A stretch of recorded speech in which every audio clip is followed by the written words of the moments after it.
Hello साथियों, नमस्कार। मैं प्रवीण एक्सपर्ट क्लासेस 3.0 में आपका स्वागत करता हूं। आज मैं लेकर आया हूं एसएससी एमटीएस की मैथ, जिसमें जो पीछे प्रीवियस क्वेश्चंस पूछे गए थे उसमें से मैंने निकाल कर लाया हूं, जो आपके सामने कराने वाला हूं कि किस तरह से पिछले वर्ष में एमटीएस के में क्वेश्चन पूछे गए थे। तो चलिएगा, जो पहला क्वेश्चन है मैं वो सरलीकरण से पूछने वाला हूँ कि सरलीकरण क्वेश्चन कैसे आया था। ठीक है, तो क्वेश्चन नंबर 1 नोट कर रहा हूँ मैं।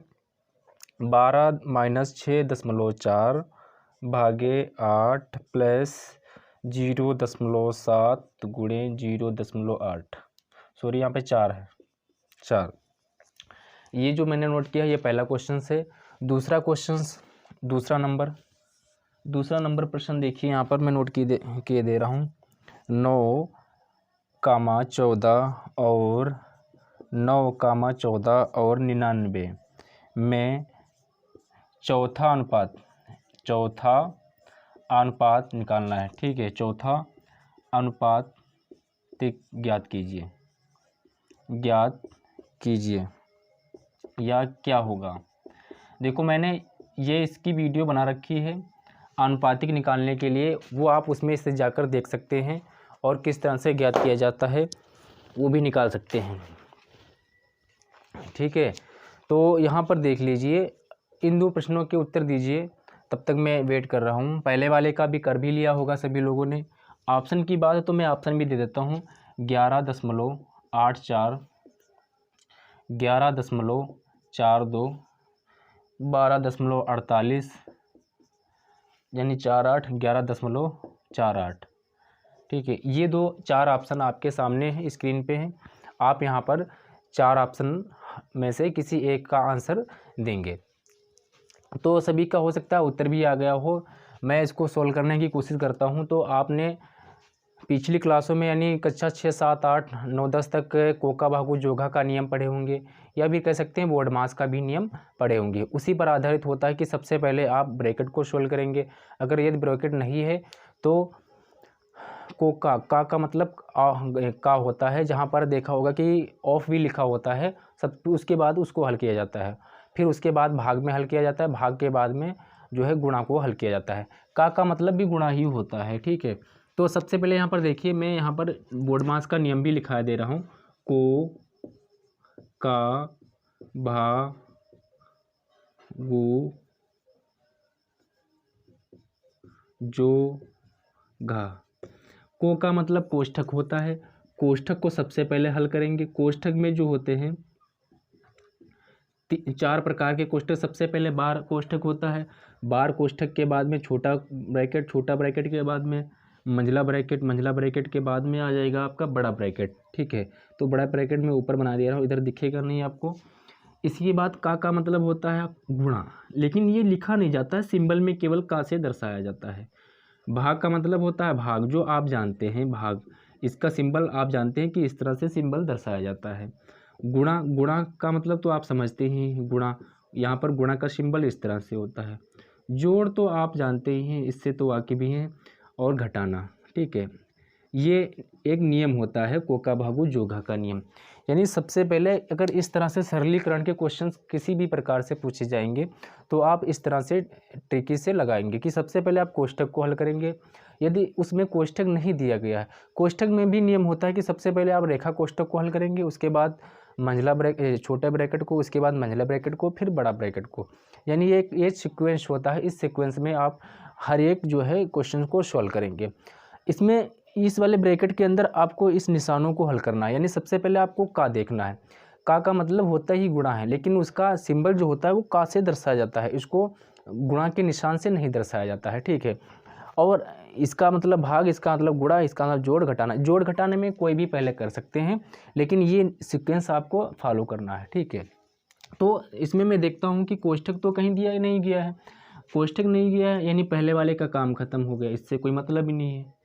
दूसरे वाले में का भी नहीं कहीं प्रश्न में दिया गया, तो का वाला भी नहीं, कोई दिक्कत नहीं, इसको छोड़ देंगे। फिर आता है भाग, तो भाग देखो इसमें यहाँ पर दे रखा है। ठीक है, भाग यहाँ पर आपको दूर से नज़र आ रहा होगा कि इन दोनों के बीच में भाग दिया गया है। तो यहाँ पर भाग कर लेंगे, 64 है या 8 है, यानी पहली वाली संख्या को बाद वाली संख्या से भाग किया जाता है। भाग इस तरह से अगर निशान लगे हों तो जो पहली वाली संख्या होती है बाद वाली संख्या से भाग करना होता है। यहाँ पर मैं भाग करूँगा 8 से तो ये हो जाएगा 0.8। 8 अट्ठाईस 64 होता है।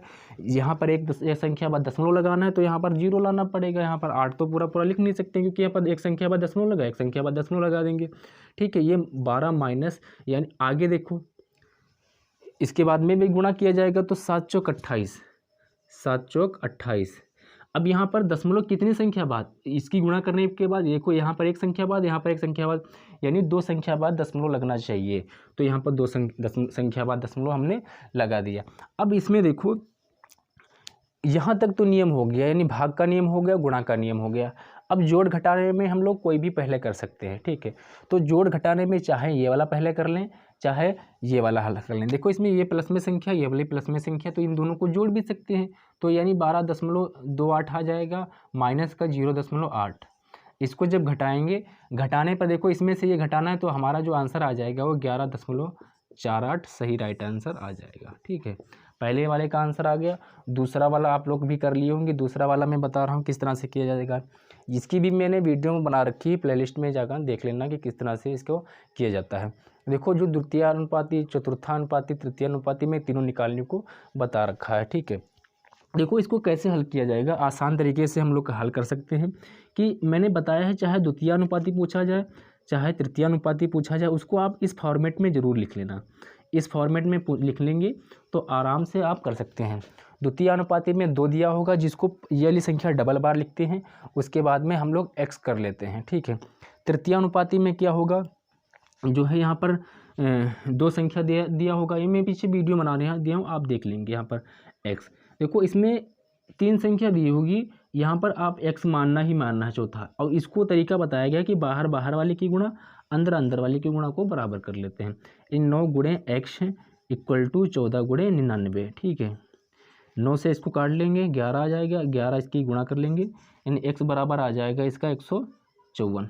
ठीक है, x हम लोगों ने माना था चतुर्थानुपाती, तो चतुर्थानुपाती का मान आ जाएगा 154, इसका राइट आंसर हो जाएगा। ठीक है, चलो अगला नेक्स्ट अगले वाले देखते हैं भाई। मैं इसको ऊपर वाला रफ किए दे रहा हूँ। अगर एसएससी में सिलेक्शन लेना तो आप मेरी वीडियो कंटिन्यू देखना, आपका सिलेक्शन मैं मैथ की गारंटी लेता हूँ कि आपका सिलेक्शन पूरा 100% करा दूंगा। ठीक है, देखो अगला प्रश्न देखो, मैं बता रहा हूँ किस तरह से है। यदि किसी निश्चित डाटा को माध्य और माध्यिका का अनुपात दे रखा है, माध्य और माध्यिका, ठीक है, माध्यिका का अनुपात दे रखा है। ये दे रखा अनुपात है यहाँ पर 2:3, 2:3, यानी माध्य और माध्यिका का अनुपात यहाँ पर दे रखा है। और पूछ क्या रहा है, वो बहुलक और माध्य का अनुपात पूछ रहा है। बहुलक और माध्य का अनुपात ज्ञात कीजिए। ठीक है, माध्य और माध्यिका का अनुपात दे रखा है, बहुलक और माध्य का अनुपात निकालना है। तो इसका सीधे सीधे फार्मूला होता है कि अगर बहुलक निकालना हो, ठीक है, बहुलक का मतलब मोड होता है, बहुलक निकालना हो तो बहुलक बराबर होता है 3 गुणे माध्यिका माइनस 2 गुणे माध्य। ठीक है, इस फार्मूले से हम लोग बहुलक ज्ञात करेंगे, फिर यहाँ पर बहुलक और माध्य रखेंगे, हल कर लेंगे उसको। तो बहुलक निकालने के लिए पहले क्या करते हैं, बहुलक निकालने के लिए जो इसका अनुपात दिया गया है हम लोग यहाँ पर मान सकते हैं कि माना अगर माध्य मानते हैं कि माध्य बराबर 2x है और माध्यिका अगर मान लेते हैं 3x है। ठीक है, तो इनकी जगह पर पुट कर देते हैं तो बहुलक यहाँ से निकल सकता है, आराम से निकल जाएगा भाई। बहुलक बराबर 3 गुणे माध्यिका यहाँ पर 3x दे ही रखा है, माइनस माध्य देखो दे रखा है, माध्य कितना दे रखा है 2x दे रखा है। हल कर लेते हैं, 3 × 9x माइनस 2 दूनी 4x, घटाने पर आ जाएगा 5x, यानी बहुलक आ गया मेरा 5x। ठीक है, बहुलक का मान इस तरह से ज्ञात कर लिया। अब बहुलक का मान ज्ञात कर लिया तो हमको निकालना था ये वाला बहुलक की जगह पर क्या रख लेंगे, बहुलक रख लेंगे 5x, अनुपात माध्य तो पहले से ही हम लोगों को पता था, यहाँ पर 2x रख लेंगे, x कट जाएगा यानी 5:2, जो इसका मान आ जाएगा वो 5:2 इसका राइट आंसर हो जाएगा। ठीक है, इसको भी नोट कर लीजिएगा, मैं रफ कर देता हूँ फिर इसको। अगला क्वेश्चन देखो, अगला प्रश्न जो है ये कह रहा है, यहाँ पर मैं नोट किए दे रहा हूँ, एक काम को 12 दिनों में कर सकता है, 12 दिनों में कर सकता है। ठीक है, बी उसी काम को 10 दिनों में कर सकता है। ठीक है, ए एक कार्य को 12 दिनों में कर सकता है, बी उसी कार्य को 10 दिनों में कर सकता है। फिर बताया गया है दोनों ने किसी काम को ठेका लिया। ठेका का मतलब है कोई कार्य को ठेका लिया, उस कार्य को कितने रुपए में, 440 रुपये में लिया, कि मैं एक कार्य ले रहा हूँ, इसको 440 रुपये में इसको मतलब ले लूँगा और इस कार्य को पूरा कर दूँगा। तो यहाँ पर 440 के लिए हम लोग यहाँ पर क्या कर सकते हैं, इसको किस तरह से हल करेंगे, यानी ए एक काम को 12 दिनों में करता है, बी एक काम को 10 दिनों में कर सकता है। अगर मैं दोनों का एलसीएम लेता हूँ तो कितना आ जाएगा, 60। ठीक है, इन दोनों का एलसीएम कितना आ जाएगा, 60। यहाँ पे दिखता नहीं है, मैं ऊपर लिख के दे रहा हूँ।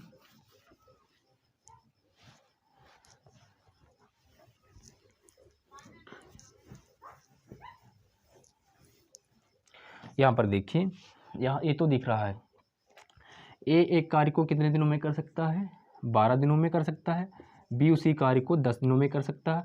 यदि मैं इन दोनों का एलसीएम लेता हूँ यानी 60, जो लासा आता है, एलसीएम आता है, वो टोटल वर्क आता है कि इतना ये काम है। ठीक है, यहाँ पर अगर मैं इसका एक दिनों का काम निकालता हूँ, यानी टोटल काम इतना है, 12 दिनों में समाप्त कर सकता है, तो एक दिन में कितना करेगा, इसको 12 से भाग कर देंगे, 12 पंचे 60, यानी एक दिनों में 5 कार्य करता होगा। ठीक उसी प्रकार से मैं इसको अगर 10 से भाग करूँगा तो 10 छंग 60, यानी अगर ये एक दिन में 6 कार्य करेगा तो 60 दिन में 60 जो है कार्य 10 दिन में पूरा कर लेगा इसके अनुसार। ठीक है, अब देखिए हमें निकालना किसको है, यानी एक जो ए ने है, ए का हिस्सा जो 440 रुपये मिले थे उसमें ए का हिस्सा कितना था, कितना होगा, ये चीज़ निकालना, कितना मिलेगा। तो ए जो है, ए का भाग 5वां है, तो 5 भाग ऊपर रख लेंगे और नीचे कुल अनुपातिक योग, यानी जिसका निकालना होता है अनुपात समान अनुपात में जाएंगे, उसका नियम मैंने बताया भी है कि जिसका निकालना वो सबसे ऊपर रखते हैं, और नीचे कुल अनुपातिक, यानी 5:6 में वो पैसे कमा रहे थे या जो भी हो राशि उनकी, तो कुल अनुपातिक कितना हो जाएगा, 11। इन दोनों को जोड़ लेंगे, 11 हो जाएगा, गुणे में जितना दे रखा हो, यानी उन्होंने कितना अर्न किया था, 440 अर्न किया है, इसको काट लेंगे, 11 चौक 44, 5 चक्कू 20, यानी ये आ जाएगा 200 रुपये। ए का आ गया 200 रुपये। अब 440 रुपये उन्होंने प्राप्त किया था, तो बी का तो आराम से निकाल सकते हैं, यानी बी जो होगा वो 440 में 200 घटा देंगे, यानी 240, बी का भी निकाल सकते हैं। इनका अनुपात अगर करेंगे तो 5:6 ही आएगा। ठीक है, इसमें कोई समस्या नहीं होनी चाहिए। तो अगले वाले का भी हम लोगों ने इसको कर दिया। ठीक है, नेक्स्ट प्रश्न देखो,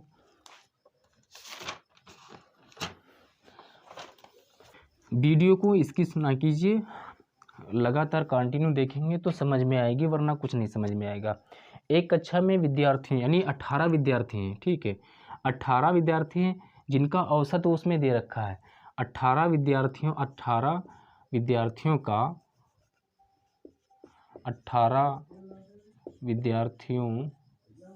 का औसत दे रखा है। ठीक है, औसत दे रखा है, 18 विद्यार्थियों का औसत दे रखा है 52.5 किलोग्राम, 52.5 किलोग्राम। ठीक है, यानी जो 18 विद्यार्थी उनका वजन का औसत दे रखा है, ये वजन किलोग्राम में है, यानी वजन का औसत होगा 52.5 किलोग्राम। ठीक है, जो अगला बाकी जो 6 बचे हैं, 6 विद्यार्थी, टोटल कितने हैं, 18 6 जोड़ लेंगे हम लोग यहाँ पर, यानी 18 और 6 कितना हो जाएगा, 24 हो जाएगा। 18 विद्यार्थियों का औसत वजन कितना दे रखा है यहाँ पर, 44.5 kg दे रखा है। ठीक है, ये तो औसत दे रखा है। औसत का मतलब होता है उतने भाग में बराबर भागों में बांटना, यानी 18 विद्यार्थियों का 52.5 करना है, बराबर भागों में। तो मैं इसको भाई हल करता हूँ, 18 औसत दे रखा है और कितने हैं, 52.5 औसत दे रखा है 18 का। तो जब इसकी गुणा करेंगे तो कितना आ जाएगा भाई, गुणा करा कर आप देख लेना, 945 आ जाएगा। ठीक है, यानी ये इसका मतलब अगर 18 विद्यार्थियों का टोटल वजन निकालेंगे हम लोग तो 945 आ जाएगा। ये 4 ऐसे बना है, 945 आ जाएगा। और जो 6 हैं इनका कितना है, तो 6 गुणे 44.5, ठीक है। इसकी जब गुणा करेंगे तो आ जाएगा 267, 267। अब जो टोटल निकालना है तो 18 6 कितना हो जाएगा, 24 हो जाएगा। और इधर कितना हो जाएगा, जो इसको जोड़ लेते हैं भाई, इसको जोड़ेंगे तो 12 12, ठीक है। 7 5 12 का 2 हासिल गया, 1 6 4 10 11 का 1 हासिल गया, 1 9 2 11 1 12, यानी 12 12 आ जाएगा। अब क्या करना है हमको, इसको ये टोटल विद्यार्थियों का योग आ गया कि इतना वजन आ रहा है, ठीक है। और टोटल विद्यार्थी हैं कितने, दोनों को जोड़ लेंगे, इधर भी जोड़ लेंगे, 24 विद्यार्थी हैं, इतना है टोटल उनका वजन, इससे भाग कर देंगे। तो भाग करने पर जो आंसर आएगा मेरा, तो 50.5, आप भाग कर देख लेना, ये वाला आंसर आएगा, ठीक है। यानी यहाँ पर 50.5 इसका आंसर हो जाएगा, ठीक है। चलो अगला नेक्स्ट देख लेते हैं। नेक्स्ट प्रश्न जो है, अगला प्रश्न कह रहा है कि 3 संख्याओं का अनुपात दे रखा है, 1/3, 1/3 अनुपात 2/5 अनुपात 1/4। इन 3 संख्याओं में अनुपात दे रखा है, ठीक है। और इसमें बताया जा रहा है कि सबसे बड़ी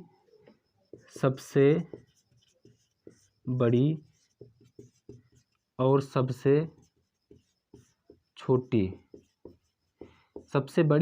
छोटी का अंतर जो दे रखा है वो 9 है।